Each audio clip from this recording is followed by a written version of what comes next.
So I'm now going to talk about the different ways in which men and women experience stress.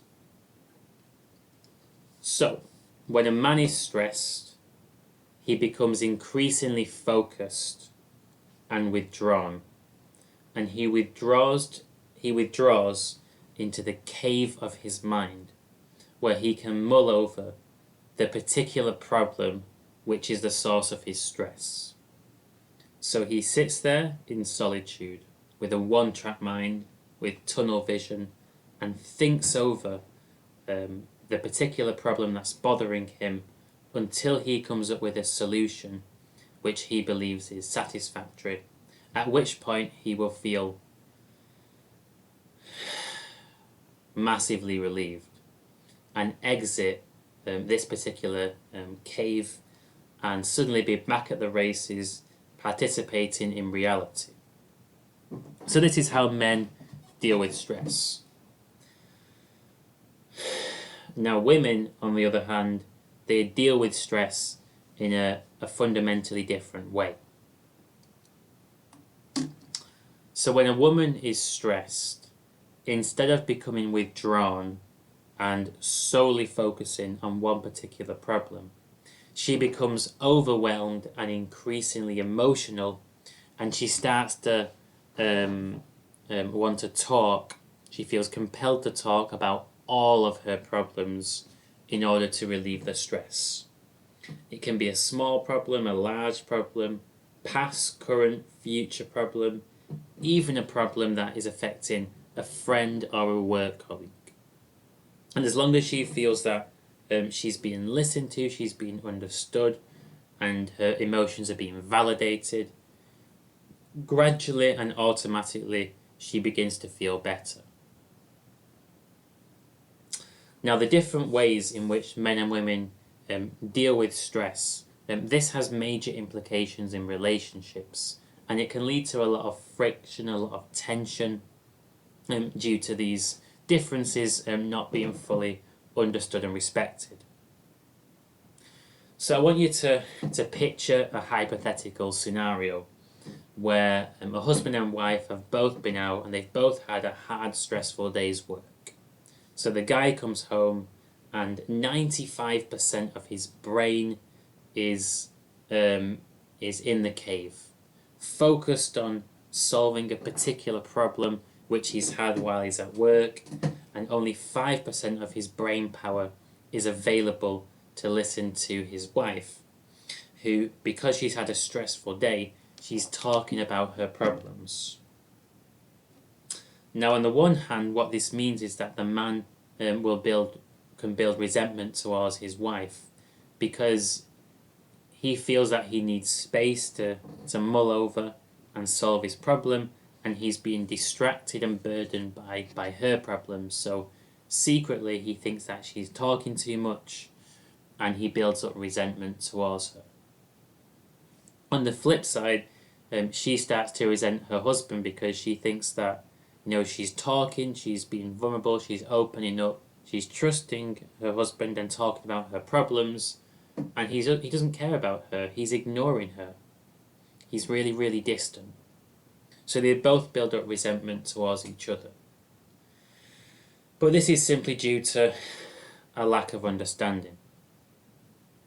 So when a man is under severe stress and he's fully overwhelmed by this stress and withdraws to his inner mental cave, it really helps if he tells his partner that he's overwhelmed with stress and needs some alone time to think about a particular problem, and reassures his partner that he'll come back later on and they can have an honest talk about whatever they want to talk about, right? So he's just going to go away temporarily, think about a problem, then come back and he'll be fully present.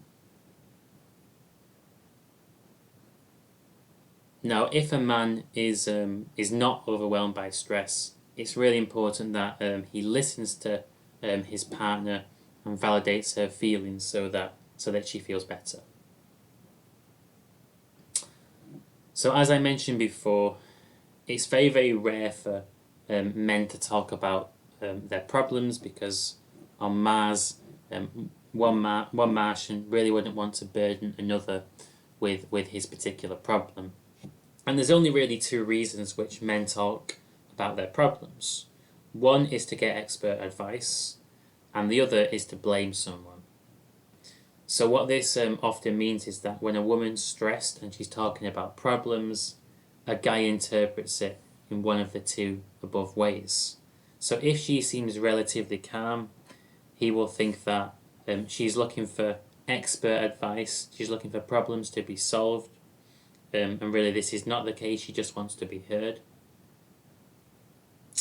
And worse, if a woman's very emotional and talking about things that are bothering her, a guy can mistakenly assume that she is blaming him, in which case he becomes defensive, maybe even draws his sword, and a confrontation happens. And this is simply due to a lack of understanding. And the simple solution is for the man to realise that all she needs is some listening and some support. He's not required to provide solutions. And this can be especially relieving for men when women talk about really unsolvable problems. If a girl says something like, my Aunt Louise just keeps becoming sicker and sicker each year, a guy can mistakenly think that he's supposed to solve some problem that would require real wizardry in order to solve, when really he's just required to listen. As simple as that. So men and women, they have different primary motivations. Men are motivated and empowered when they feel that they are needed, when they feel that their competency and their skill set is required. Women are motivated when they feel cherished, when they feel special and important. And in order to best understand this, I'm going to go back to the analogy of when men were on Mars and women were on Venus. So the Martians were initially very happy with themselves. They were developing these skill sets and these competencies, and they were able to fend for themselves just fine. And then suddenly, a major depression swept over the Martians, and they withdrew into their caves. Their life just felt empty and meaningless. But then they glimpsed these beautiful, elegant, graceful creatures, the Venusians, through their telescopes, and the depression miraculously vanished. They realized that there's these beautiful creatures and they have this great skill set.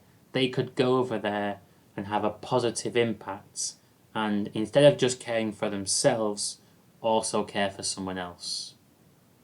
And this motivated the Martians to invent space travel, to build these rockets and fly over to Venus.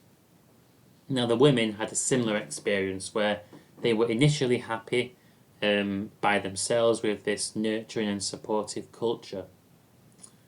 But then they suffered a severe depression. And this severe depression was because they all felt that they had to be martyrs and keep on giving and giving and giving and compromising themselves. They never felt comfortable to just sit back, relax, and receive love. And this is because the Venusians had this deep insecurity that they were not worthy of love. So they felt that they had to keep giving and giving and giving in order to deserve some love back. And they were rescued from this depression by an intuitive vision. An intuitive vision of these strong, admirable, caring creatures coming over to look after them and provide them with love, but they wouldn't need to give so much nurturing back. So they were motivated by the idea of being cherished by the Martians. And understanding these different motivations and the different ways in which the sexes are motivated, of course, has major implications. Because what this means is that if a guy feels that he's really trying to make his partner happy, he's putting in all these efforts, but it's not really making a difference, he feels useless and incompetent and like he's not needed, he will immediately lose motivation and stop caring about the relationship. And in the same way, if a woman feels that she's being disrespected, she's not being listened to, she's being dismissed, she will stop feeling cherished and important, and she will also lose motivation in the relationship.